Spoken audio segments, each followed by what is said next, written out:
Welcome to टागे विदेश से दोस्तों 19 फरवरी 2026 को मैंने वीडियो बनाया था कि जूनियर असिस्टेंट के छात्र गए थे आयोग। वहां पर सचिव जी ने बोला था फरवरी लास्ट में आपका नोटिस और मार्च में डीबी करवा ली जाएगी, ये जानकारी आपको दी थी। उससे पहले फरवरी में लगभग अपने हर वीडियो में मैंने यही बोला है, फरवरी लास्ट या मार्च में स्टार्टिंग में आपका नोटिस आएगा और मार्च में आपकी डीबी करवा ली जाएगी। तो बहुत ही लंबा इंतजार एजीटीए छात्रों का समाप्त तो हो गया है। कल टेलीग्राम पर भी अपडेट दी थी और अब इंतज़ार समाप्त हुआ है। किसने क्या कहा वो सब भूल जाइए। खुशखबरी यह है आप लोगों के लिए कि आपका नोटिस आ गया है। 6 नोटिस जारी किए गए हैं यूपीएससी की तरफ से। एक बार बिल्कुल शॉर्ट में आपको बता देता हूं। यहाँ पर देखिए जो आज की डेट में नोटिस आए हैं वो 28 की। देखिए पहले ये कैलेंडर जारी किया गया, फिर फार्मासिस्ट का विज्ञापन आया है, फार्मेसी का मतलब भेषजी का विज्ञापन आया है। उसके बाद 28 में ही ये 2015, 15 और 16 इन भर्तियों के इंटरव्यू के नोटिस आई है साक्षात्कार से रिलेटेड। और अब जो आज का 6वां नोटिस है वो है एजीटीए का नोटिस। देरी ना करते हुए आपको नोटिस दिखा देता हूं। आप लोगों की डीवी जो है वो शुरू हो गई है। यहाँ पर ये नोटिस है उत्तर प्रदेश अधीन सेवा चयन आयोग की तरफ से 28 फरवरी 2025 आवश्यक सूचना आयोग के विज्ञापन संख्या 7 परीक्षा 2024 कृषि विभाग का ये मतलब प्रावधिक सहायक ग्रुप सी मुख्य परीक्षा पेट 2023 से 7वां विज्ञापन के अंतर्गत कृषि निदेशक कृषि विभाग उत्तर प्रदेश के नियंत्रणाधीन प्रावधिक सहायक ग्रुप सी कुल रिक्त पद 3446 पदों पर चयन हेतु भारत के नागरिकों से ऑनलाइन आवेदन आमंत्रित किए गए थे। ऑनलाइन आवेदन सबमिट करने की अंतिम तिथि 31/5/2024 थी। अब देखिए इस नोटिस में बहुत कुछ लिखा हुआ है। मैं इसको एक बार पूरा पढ़ देता हूँ, बता देता हूँ, ठीक है। जहाँ पर समझाने को होगा मैं समझाता भी रहूँगा, तो पूरा वीडियो आप लोग ध्यान से सुन लेना। देखिए यहाँ पे लिखा हुआ है प्रसंगत विज्ञापन के अंतर्गत आयोजित लिखित परीक्षा मुख्य के स्कोर के आधार पर प्रावधिक सहायक ग्रुप सी 3446 पदों के सापेक्ष आता अभिलेख परीक्षण हेतु शॉर्टलिस्ट 22,256 अभ्यर्थियों का परिणाम माननीय आयोग के अनुमोदोपरांत दिनांक 14/10/2025 को घोषित किया गया था। सूच है कि आवश्यक सूचना दिनांक 7/2/2026 द्वारा आयोग के विभिन्न विज्ञापनों के अंतर्गत आता अभिलेख परीक्षण हेतु समय समय पर शॉर्टलिस्ट होने वाले अभ्यर्थियों को सूचित किया जाता है कि आयोग की आधिकारिक वेबसाइट निर्धारित पोर्टल पर ऑनलाइन माध्यम से अभिलेख अपलोड करने के संबंध में विस्तृत सूचना निर्देश एवं लिंक यथाशीघ्र प्रकाशित किए जाएंगे। तदनुक्रम में विज्ञापन संख्या 7 परीक्षा 2024 प्रावधिक सहायक ग्रुप सी मुख्य परीक्षा पेट 2023 से 7वां विज्ञापन के अंतर्गत आर्ता अभिलेख परीक्षण हेतु शॉर्टलिस्ट किए गए उक्त 22,256 अभ्यर्थियों से प्रावधिक सहायक ग्रुप सी पद हेतु निर्धारित अनिवार्य आर्ता एवं आरक्षण आदि से संबंधित समस्त प्रमाण पत्र अभिलेख केवल आयोग की आधिकारिक वेबसाइट निर्धारित पोर्टल से अपलोड कराए जाने का निर्णय माननीय आयोग द्वारा लिया गया है। ठीक है, मतलब आपका जो वेबसाइट है उसी पर एक पोर्टल बनाया गया है, उसी पर आप लोगों को डॉक्यूमेंट अपलोड करने हैं। ठीक है, यहाँ तक इतनी बात लिखी हुई है, ये तो आपको समझ में ही आ गई होगी। आगे है तदनुक्रम में प्रश्नगत विज्ञापन के अंतर्गत आर्ता अभिलेख परीक्षण है शॉर्ट लिस्ट समस्त अभ्यर्थियों को एक द्वारा सूचित किया जाता है कि वे दिनांक 6/3/2026 से अपने अभिलेख अपलोड कर सकते हैं। अभिलेख अपलोड करने की अंतिम तिथि 5/4/2026 निर्धारित है। प्रश्नगत विज्ञापन के अंतर्गत आर्ता अभिलेख परीक्षण हेतु चुनित अभ्यर्थियों द्वारा आयोग की आधिकारिक वेबसाइट निर्धारित पोर्टल पर अभिलेख अपलोड करने हेतु महत्वपूर्ण निर्देश निम्नवत हैं। अब ये जो निर्देश हैं इनको अच्छे से समझना पड़ेगा। पहला है अनिवार्य आर्ता एवं आरक्षण आदि से संबंधित समस्त प्रमाण पत्र तथा अन्य अपेक्षित सुसंगत अभिलेख केवल आयोग की आधिकारिक वेबसाइट निर्धारित पोर्टल upwc.gov.in के माध्यम से ही अपलोड किए जाएंगे। किसी अन्य माध्यम ईमेल, डाक या व्यक्तिगत प्रस्तुत आदि से भेजे गए अभिलेख स्वीकार नहीं किए जाएंगे। ठीक है, मतलब आपको सिर्फ वेबसाइट पर ही अपलोड करना है और वैसे आप लोग भिजवाएंगे डाक से या खुद लेके जाएंगे तो वो स्वीकार नहीं किए जाएंगे। ठीक है, यहाँ पर साफ साफ लिखा हुआ है ईमेल, डाक या व्यक्तिगत प्रस्तुति, मतलब अगर आप खुद भी देने जाएंगे कोई डॉक्यूमेंट वो भी स्वीकार नहीं किया जाएगा, आपको सिर्फ ऑनलाइन ही अपलोड करना है। दूसरा है अभिलेख अपलोड करने का लिंक केवल निर्धारित तिथि एवं समयावधि तक ही सक्रिय रहेगा। निर्धारित अवधि समाप्त होने के पश्चात लिंक स्वतः निष्क्रिय डीएक्टिवेट हो जाएगा। अभिलेख अपलोड करने हेतु निर्धारित अंतिम तिथि के पश्चात अभ्यर्थी द्वारा प्रेषित किए गए अभिलेख स्वीकार्य नहीं होंगे तथा अभिलेख अपलोड न करने वाले अभ्यर्थियों के चयन पर विचार नहीं किया जाएगा। तो जो डेट है उसी के डेट के अंतर्गत आप लोग अपने डॉक्यूमेंट अपलोड कर दें। बाद में अगर अपलोड करने की आप लोग सोचेंगे तो लिंक डीएक्टिवेट हो चुका होगा, बाद में अपलोड नहीं कर पाएंगे और व्यक्तिगत या वहाँ आयोग में लेके जाओगे तब भी स्वीकार नहीं किए जाएंगे। तीसरा है लॉगिन करने हेतु अभ्यर्थी प्रसंगत विज्ञापन के सापेक्ष प्राप्त पंजीकरण संख्या प्रविष्ट करेंगे। तत्पश्चात पंजीकृत मोबाइल नंबर या ईमेल आईडी पर एक ओटीपी वन टाइम पासवर्ड प्राप्त होगा। उक्त ओटीपी की प्रविष्ट करने के लिए उपरांत अभ्यर्थी लॉगिन कर सकते हैं। अभ्यर्थी विवरण की सुरक्षा एवं गोपनीयता की पूर्ण जिम्मेदारी अभ्यर्थी की होगी। ठीक है, मतलब आप अपना जो ओटीपी आएगा उसको किसी को ना बताएं, अपने डॉक्यूमेंट है उसको सिक्योरिटी पर्पस से अपने पास ही रखें और किसी को ऐसे व्यक्ति को ना दें जो उसका मिसयूज करे या गलत इस्तेमाल करे, नहीं तो पूरी जिम्मेदारी आप लोगों की ही होगी। ये यहाँ पे लिखा हुआ है। नंबर 4 पे है अभ्यर्थियों को अपने नवीनतम रंगीन कलर फ़ोटो अपलोड करनी होगी। चेहरे पर अत्यधिक चमक या छाया नहीं होनी चाहिए। फ़ोटो के कम से कम 75% हिस्से में चेहरा मतलब ठुड्डी से शिखर तक स्पष्ट रूप से दिखना चाहिए। फ़ोटो में बैकग्राउंड हल्का सफ़ेद या हल्का ग्रे होना चाहिए। फ़ोटो में कोई दूसरा व्यक्ति, जानवर या वस्तु नहीं दिखनी चाहिए और अभ्यर्थी पारदर्शी चश्मा पहन सकते हैं लेकिन आंखें स्पष्ट दिखनी चाहिए। देखिए, जो भी चश्मा पहनते हैं लोग वो चश्मा ना ही पहने, मेरी राय में यही सही रहेगा। बिना चश्मा का फ़ोटो खिंचा लें, अपलोड कर दें, ठीक है। बाद में चश्मा पहनते रहना, अपना फ़ोटो खिंचवा लो ऐसे ही बिना चश्मे का। आगे है अभिव्यक्ति तटस्थ, मतलब न्यूट्रल एक्सप्रेशन रखे। मतलब ये नहीं कि आप लोग गुस्से में हैं या हंस रहे हैं या कुछ भी कर रहे हैं, एकदम नॉर्मल होकर फ़ोटो खिंचाएं।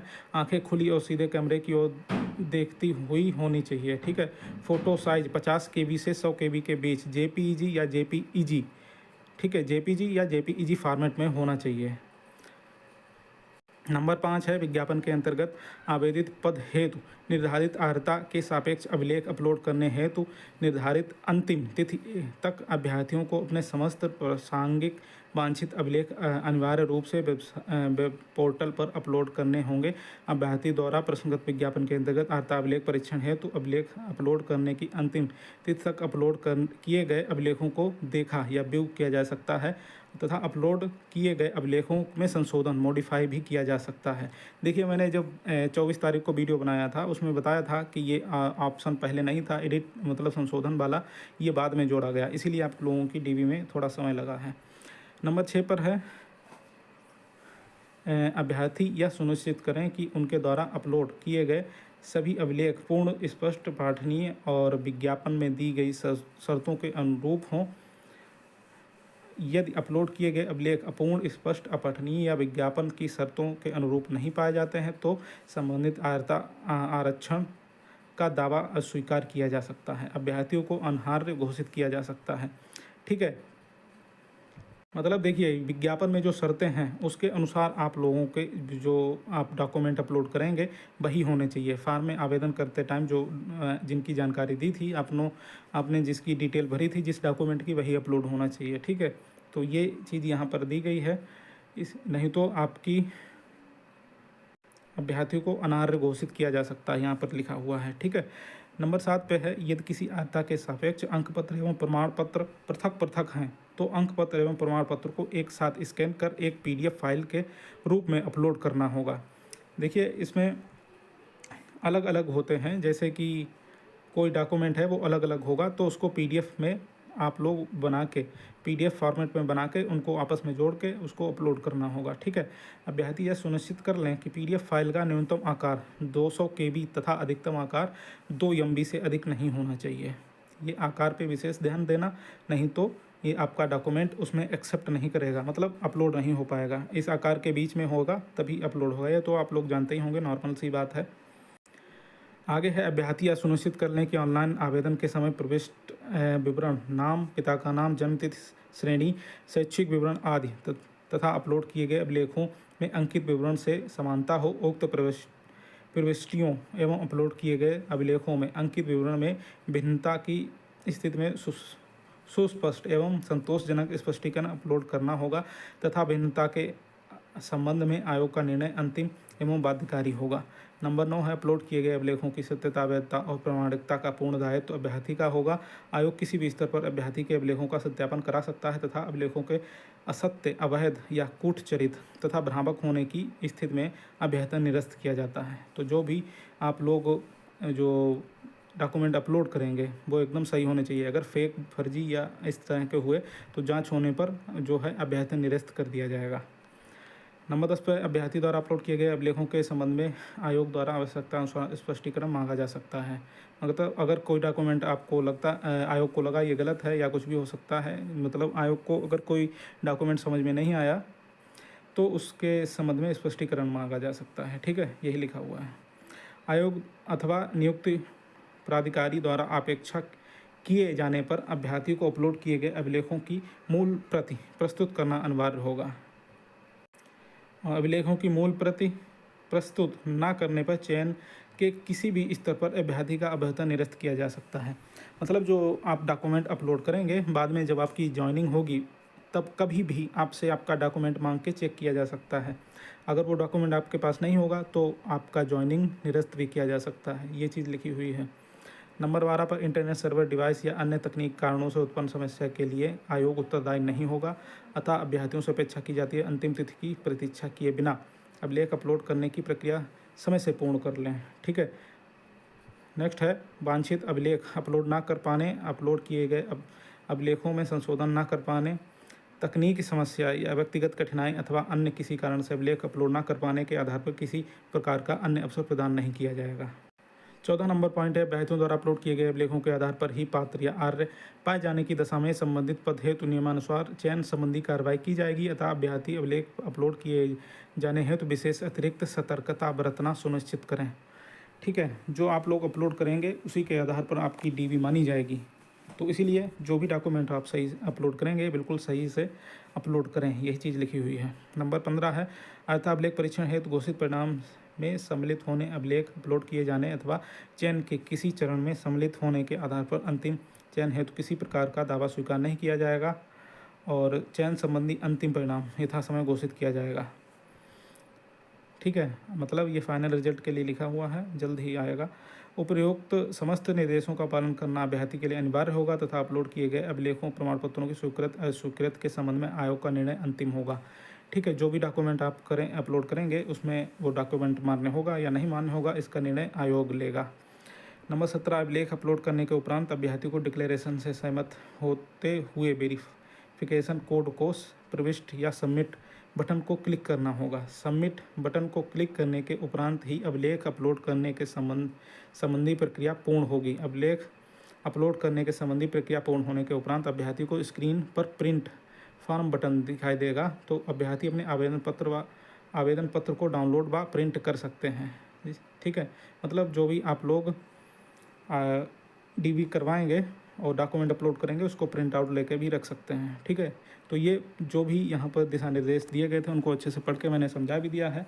और आगे आपके कोई सवाल हैं कमेंट बॉक्स में कमेंट कर दीजिए, मैं रिप्लाई देने की कोशिश करूँगा, नहीं तो फिर अलग से एक वीडियो बना दूँगा। ये हो गई पूरी जानकारी। ये बच्चों के लेटेस्ट अपडेट पर इंग्लिश चैनल को सब्सक्राइब कर लिए। नमस्कार।